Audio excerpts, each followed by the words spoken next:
Hello,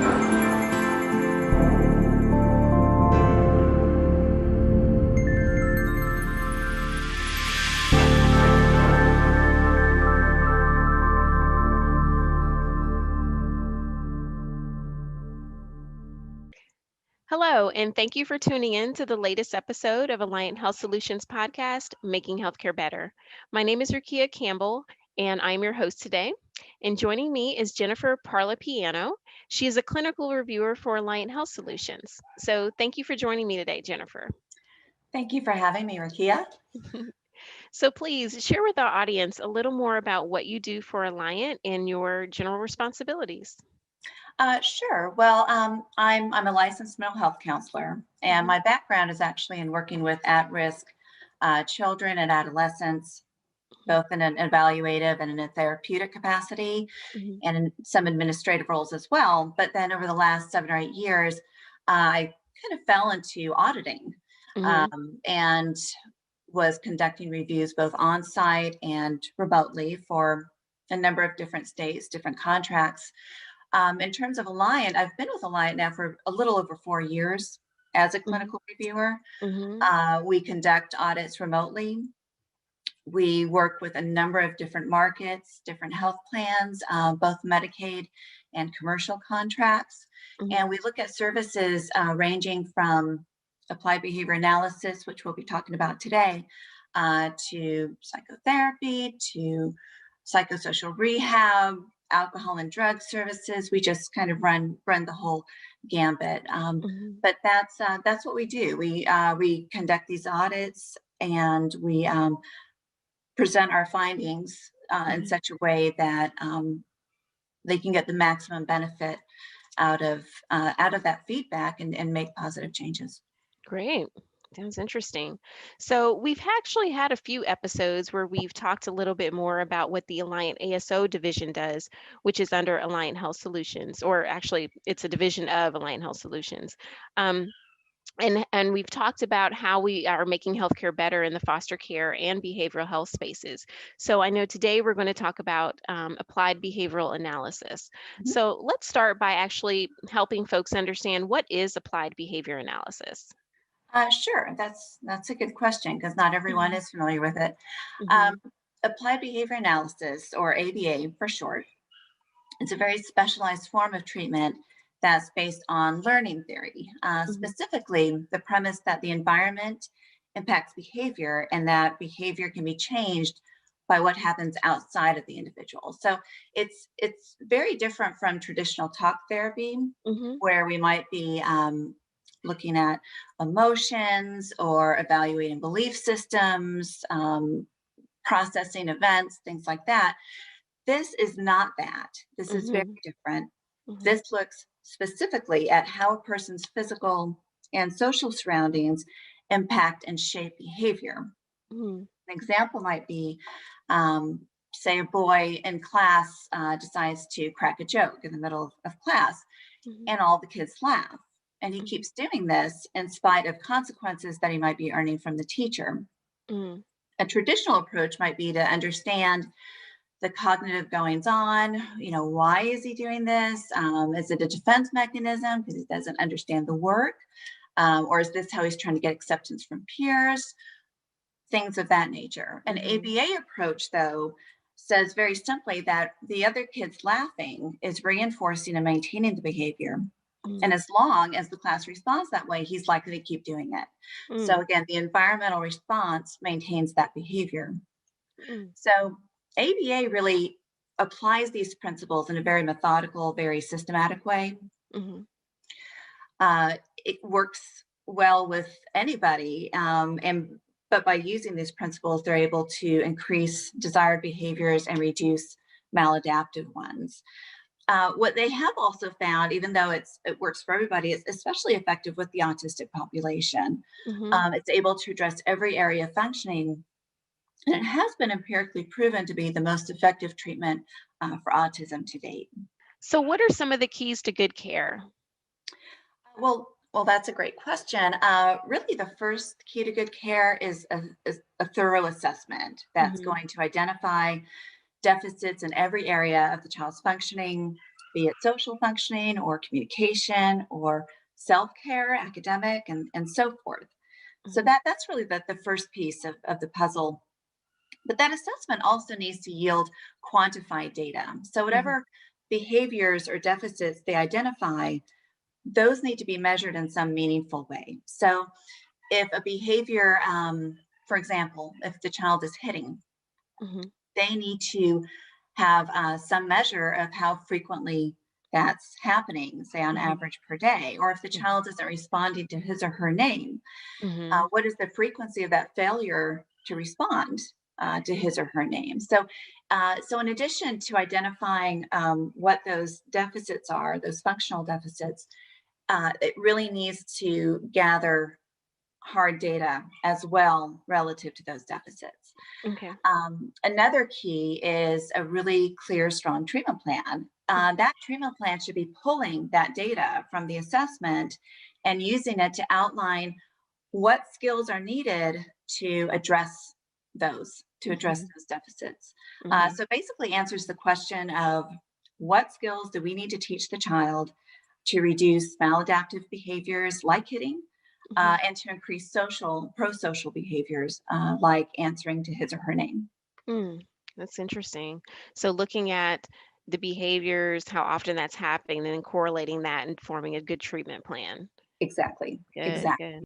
Another key to good care is the ongoing collection and analysis of data on an almost ongoing basis. So they should be looking for even incremental progress Mhm, or lack of progress for what they're trying to teach these kids. So whatever is being targeted, they need to know essentially is what they are doing working, or do they need to make some kind of modifications to treatment? mhm, Typically, they're going to look at this no less frequently than 2 weeks. So again, this is an ongoing process where they're constantly collecting data, and that tells them how they should proceed with treatment. Another really important piece is for the provider to be working towards generalization of skills. That speaks to whether the child demonstrates the skill outside of the clinic setting. So, are they using that skill at home? Are they using it in other places or in situations that are novel to the child? mhm, Because a skill really isn't considered mastered until that generalization of the skill has taken place. So that's something that we really look for, and then lastly, really good care needs parental involvement mm, and parent training. mhm, This is needed to help the parent, match what's being done in the clinic, so that any progress that the child is making is being reinforced and maintained, and again is helping that generalization process. right. Not including that parent training can really slow down and lessen the effectiveness of treatment. Absolutely. Absolutely. That makes sense. So, how can you verify that a child is receiving quality ABA services?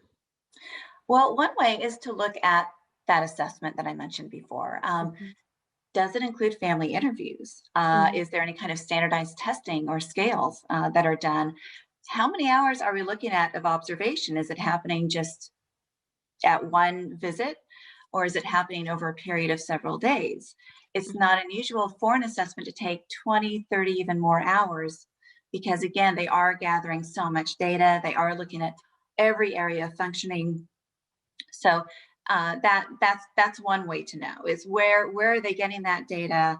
Is it from multiple sources, and is there enough time spent gathering that?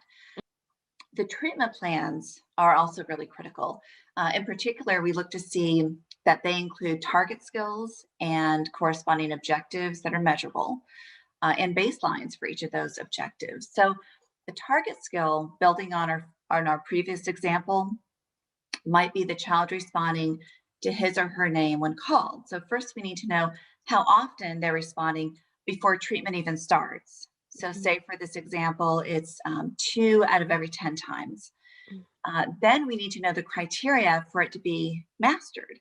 And for this example, we'll say 9 out of 10 times. mhm, So on the treatment plan, we should expect to see uh, responding to name as a target skill, responding 2 out of 10 times as the initial baseline or starting point, Hmm. and responding 9 out of 10 times as our final objective.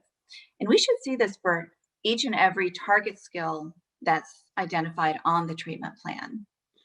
And again, everything needs to be in measurable terms because that's really the only way that they can assess progress, especially incremental progress. Wow. Well, that's really good that you've got some specific measuring kind of guides to be able to assess if it's quality or if it's not. So that's really good. Absolutely. And this as opposed to again other types of therapeutic services, this is a data-driven service. So that Mhm, really is the foundation mhm. for this approach is that data. So Good. you're correct in that. Mhm, We always also look for documentation again of ongoing data gathering. mhm. As I mentioned, that treatment is data-driven and it should be tracked on pretty much an ongoing basis. So, as I mentioned earlier, if after 2 weeks there's been no change in frequency of the child responding, for example, to his or her name, in spite of treatment being applied, they know that the protocols that they're using for that skill need to be modified, or even that a prerequisite skill might be needed first. But regardless, they need that data and they need to be collecting it on an ongoing basis to even know that. Mhm. And then lastly, we really look for whether or not there is sufficient emphasis on parent training. Mm, Is there a plan in place to assist the parents in knowing what responses to use for certain behaviors? Is there a plan in place to help them develop specific parenting skills? Are any deficits in certain parenting skills identified? Um, so we look for that. That also just is a big clue as to whether or not the services that the child receiving is high quality or not high mhm, quality. And just to give you a case example, in one audit that we conducted, mhm, we found that target skills were sometimes written in these vague terms, such as complete tasks with less frustration. mhm. And obviously, that's not defined in behavioral terms and it really can't be measured. But we also found the provider didn't use baselines for any target skills, regardless of whether Mm. they're measurable or not. And that made us question, without measurable objectives or baselines, how can they accurately measure progress? Right.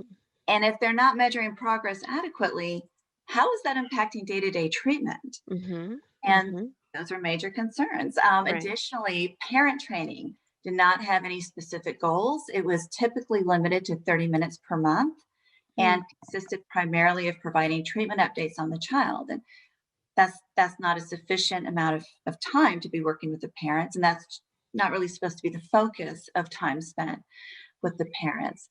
Uh, mhm, we know again that not having that parent training piece can really limit progress, mhm. and it can really slow treatment. So these are all red flags that a provider uh, it shows that they're not even meeting the minimum requirements for service provision, Mhm. and that means the member's not getting adequate treatment. And just to provide some additional context, this is a very important service for a lot of families. This is Mhm. a lifeline for many Mm. families. Right. It's not uncommon for a member to receive 40 hours or more of treatment per week, Mhm. depending on the severity of the autism. So, when we see these issues for such a high intensity service with a population that really needs it, it's it's deeply concerning. Mhm. Yeah. So as a parent, let's say, I think my child is in need of services or I've seen behavior along the lines of a lot of things that you mentioned. What should be my expectations as a parent to have from a provider just to ensure that I know what to look for and what questions to ask? That's such a good question. When something is wrong with my car and I Mhm. need to take it in to the mechanic, Mhm. I'm waiting for them to assess what the issue is. They come out, they speak to me, they tell me what's going on. I nod my head because I know nothing about cars. So I'm really having to kind of take their word for it. Right. I'm having to hope that they know what they're doing. I'm having to hope that they can adequately fix the problem. And if Mhm. someone's not in the field, particularly a parent, and a parent who's new to services, Mhm. it's kind of the same thing, except Mhm. these are not cars, these are kids. So Right. it is really important for the parent to be able to discern, a, again, a provider that is doing all the things that they should be doing, is Mhm. providing effective treatment Mhm. versus one that maybe isn't. So if I were going in for the first time, one of the first things I would ask would be, how do you determine what my child's needs are? And Mhm. they should be able to talk about their assessment process. They should be Mhm. able to talk about where they obtain that information from. Are they using scales or testing? How much observation are they doing? Mhm. They should be able to place an emphasis on that data gathering piece. Mhm. So that's the first thing that I would ask. I would also ask if there's a treatment plan, Mhm. and if that treatment plan is reviewed with the parents. I think it's been quite uncommon for there not to be a treatment plan. But what we see more often than not is nothing really evidencing that that treatment plan was reviewed with the parents, Mhm. and that's a big concern, because again, that parent involvement uh, is critical, and they need to understand what the plan is. They need to have some idea of what they're going to be doing moving forward. So that's another thing. Do you review the treatment plan with the parents? Mhm. How do you know that my child is making progress? Mhm. They should be able to give very specific answers on that. They should be able to talk again about how they obtain data, how they're analyzing data, how at any given time they should be able to say where a child is in terms of progress relative to any given skill Mhm. that they're working on. Mhm. And they should be able to show that to the parents. So Mhm. that's another thing that I think would be important to ask. Is there training for us as parents? Mhm. Ideally, there should be at least 1 to 2 hours of training for parents, at least every 1 to 2 weeks. Wow. If they're not providing at least that, Mhm. then that's a concern. It may be that per request they'll provide more, and maybe it's not an issue, but they should at least be open and Mhm. ready to provide more parent training. And really, best practice is that some of that would take place in the home environment, Right. where again it can be more easily generalized. Mhm. Something else that really you'd want to look for in any facility that you go into for your child. How does it appear? Is it clean? Mhm. Is it warm and inviting, or does it seem sterile with more of an institutional feel? Mm. Does the staff seem engaged with the children? Are they either working with them directly, or are they observing and taking notes? Mm. And does the environment seem pretty well managed, or is there Mhm. a lot of chaos? If there are kids that are able to run out of the building, that's a big red That's a flag. problem. Yeah. Right. Those are the sorts of things that you want to look for. And I always say, trust your gut. If Mhm. something in your gut is telling you this may not be a good fit, and there are other places that you can explore, then that might be the best thing to do. Those are really, really good tips. And I think oftentimes parents forget, you do have an option. There are options. You don't have to go with the one provider that was referred. You can, obviously depending on your insurance, be able to shop around and just find the right provider that works for you and your child and your family. So Right. so Exactly. that's good to keep that top of mind. So how does Alliant help with items like this? Well, we do a number of things. Recently, we've started doing webinars. Mhm. We did a webinar for parents of kids with autism Mhm. to address some of the things that we've talked about, to assist them in knowing what to ask for, what to look for in a provider, or if they're receiving services, maybe what to ask for in the course of treatment. Mhm. We also did a webinar for health plans and providers that really focuses on how do you achieve optimal outcomes for through this service, and at Mhm. the same time ensure appropriate service utilization. And that is on our website. That's called Applied Behavior Analysts, Achieving the Triple Aim for Your Medicaid Population with Autism Spectrum Disorders. So we started doing those sorts of outreach and education, and I'm pretty certain we're looking to do more in the future, Mm-hmm. both with respect to ABA and other services. Uh, and in terms of what we do specific to the audits, the reviews that we do, um, one thing is we look for a certain set of components and we look for how they're impacting each other. And Mm-hmm. this is for most services, but especially for ABA, where that solid assessment needs to be there, the treatment plan, and progress notes to indicate good service provision. And Mm-hmm. it's actually called the golden thread. And this is something that we've been trying to, you know, talk more and educate more about is that there needs to be that clinical continuity through these records where the assessment is supporting what's in the treatment plan, and the services that they're providing, what they're doing is along the lines of what's dictated in the treatment plan. And if you Mm-hmm. have if any one of these components is faulty, it's going to impact those other components as well. So Right. that's something that we really try to educate our customers on. Um, we also, in terms of the reviews, we look not just at areas where there may be non-compliance with state requirements or health plan requirements. We're also looking at quality issues, at issues that maybe wouldn't be a finding per se, but if left alone, could become a problem over time. Mm. Mm. And quality of care issues as well. And Mm-hmm. depending on the market, depending on the plan, there may be some things that they want to focus on. And Right. again, all of that is going to help the provider by giving them that really specific feedback, Mm-hmm. and knowing, what exactly they may need to change, and what they don't need to change. Right. Something else that we do, after we have completed our findings, we have a number of different reports that are generated that analyze those findings in all sorts of different ways. But we also do what's called a provider review summary. Mm-hmm. And that is a detailed narrative that really gives context for those findings, Mm-hmm. that really paints a full picture and doesn't just give, numbers and blurbs, but this is how the provider looks as a whole, and this Mm-hmm. is how these things are affecting these other things. And and that's really important, because you may have two providers Mm-hmm.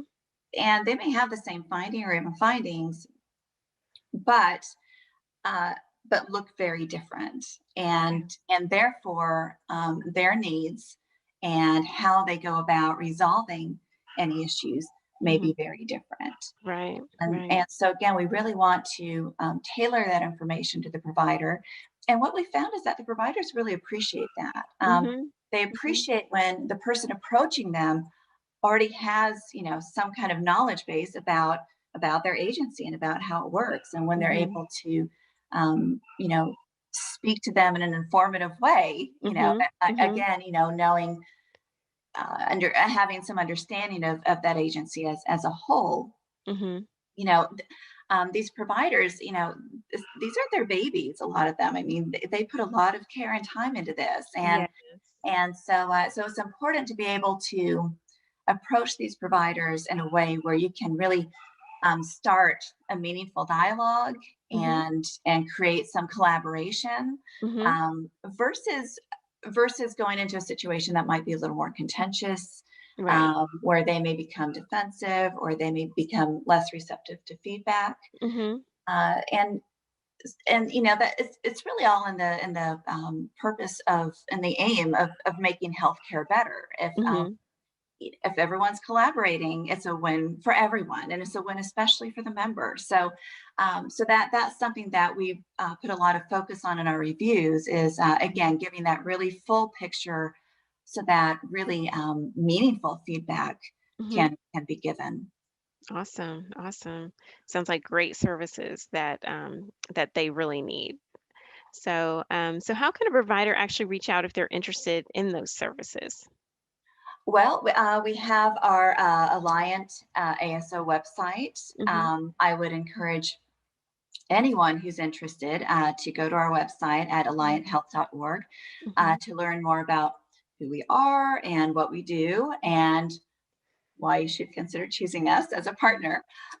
We also have a managed care page from this location that details how we customize our services to meet the needs of managed care entities. Because again, different managed care entities are also different. They have unique Mm-hmm. needs, and we want to be able to tailor what we're doing to that.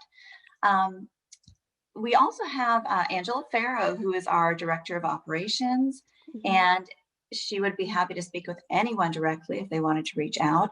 Mm-hmm. Her email is angela.farrow, Fero, Mm-hmm. at alliantaso.org. Mm-hmm. Awesome. Awesome. All right. Well, thank you so much for joining me, Jennifer. Thank you for having me. And thank you for tuning in to another episode of the Alliant Health Solutions podcast, Making Healthcare Better.